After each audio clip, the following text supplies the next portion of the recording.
Good morning, CFHS. I'm Carly. And I'm Paul. Today is finally the day. Today? It's today? That's right, Paul. Today is the day. The waiting is over. Oh, thank goodness. I've waited so long, and you'll know what they say. Waiting is the hardest part. Well, wait no more. Today is the day you can get Raising Cane's chicken and raise money for prom. Today until 10 tonight, Raising Cane's will donate 15% of all sales back to CFHS. The money will be used to help cover the cost of prom. Oh man, I can't wait to eat chicken. I know the rest of you feel the same way. So get out there, like now. Go right now and get yourself, your friends, your brother, your mother, your neighbor, your teacher, anyone, some chicken. Make sure you mention the CFHS prom when you order, but whatever you do, go order some Cane's. Speaking of the wait being over, the wait is just over for the fall play. In 2 days, Clue will premiere in the CFHS Little Theater. Clue will be performed on November 12th, 13th, 19th, and 20th. All performances are in the Little Theater and begin at 7 p.m. No tickets will be sold at the door, so purchase tickets ahead of time by scanning the QR code on posters around the school or using the Hometown Fan app. I just know Professor Plum did it. He's the worst. Hey, I play Professor Plum. I know. Oh, I see. In other news, Student Council will be hosting a blood drive tomorrow, November 11th. Any student and staff member over the age of 16 can participate.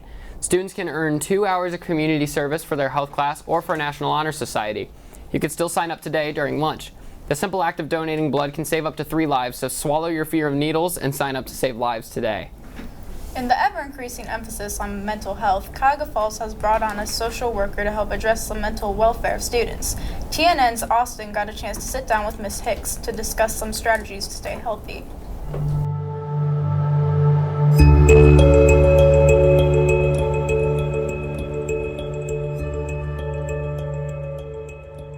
Welcome to Mental Health Moments with Austin, and this is our school social worker, Ms. Hicks.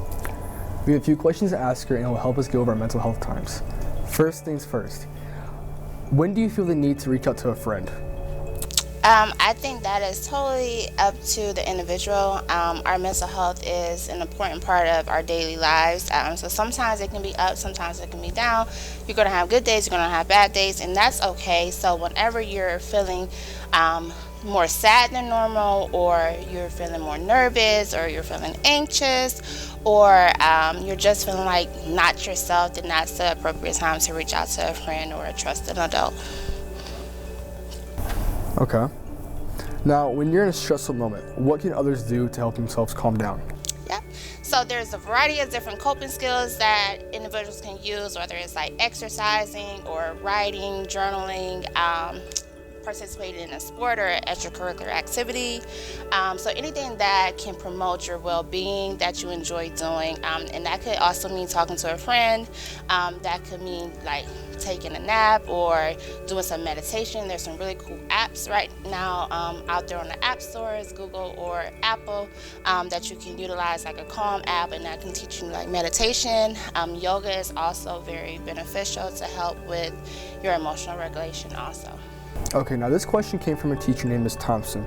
She wants to know, as a teacher, what can she do to help her students overcome when they're anxious and they have anxiety? Like, what are they supposed to do in those moments? So again, like everyone's situations are different, but whenever you see a student that's crying or anxious, like allow them to remove themselves from that stimulus, which is probably the classroom or any content that is being performed. I actually had today, like a student came down because of some content that was being in the classroom, and it kind of triggered something. So helping the student remove themselves from that situation, teaching them some deep breathing techniques. I know a lot of people say deep breathing doesn't work, but it really helps you kind of get back to emotional regulation, because at that time of a panic attack, your mind is going different places. So breathing helps you just focus on the breathing so that you can come back to a calm state and then be able to face whatever triggers has caused you to induce that panic or that anxious feeling.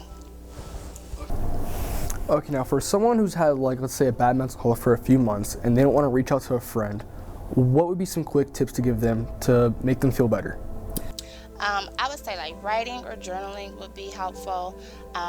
Encourage them to, if they don't want to talk to anybody, to write a letter or a note to a friend and ask a friend to give it to a trusted adult, or even write that letter to that trusted adult that they are not comfortable with talking to. But it's very important that they reach out so that they can get the assistance and the help that they need. Okay, thank you. All right, guys, that's all the time we have for today. Thank you for tuning in, and we'll see you next time. Thanks, Austin. And thank you to Mrs. Hicks for taking the time to join us and share her expert advice. Shifting gears to weather, it has been amazing the past few days. Will the surprising warm November temperatures continue, or will the real November start to show itself? Ethan is in the Weather Center with the answer. Ethan? Thanks, guys. It looks like we'll have at least one more day of spring-like summer before we take a turn towards winter weather. Today we should have a sunny skies with a high of 60 degrees. Tomorrow it will be warm with a high of 66, but rain will be moving in during the afternoon. That's a look at your forecast. From the Weather Center, I'm Ethan. Thanks, Ethan. Soundstripe. Welcome to Fun Facts with Andrew. I'm Andrew, and here's some fun facts. Here's fact number 1.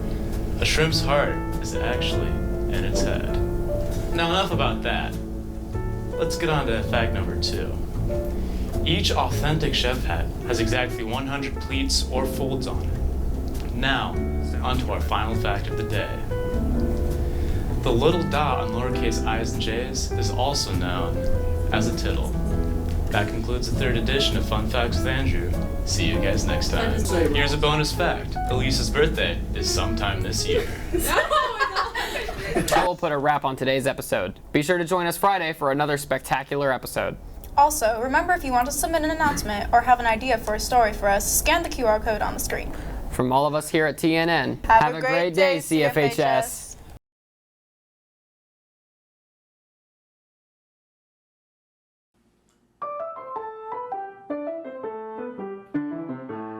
Fix my hair. From the Weather Center, I'm Ethan. Thanks, Ethan. Below. That is not concluded. That is not concluded.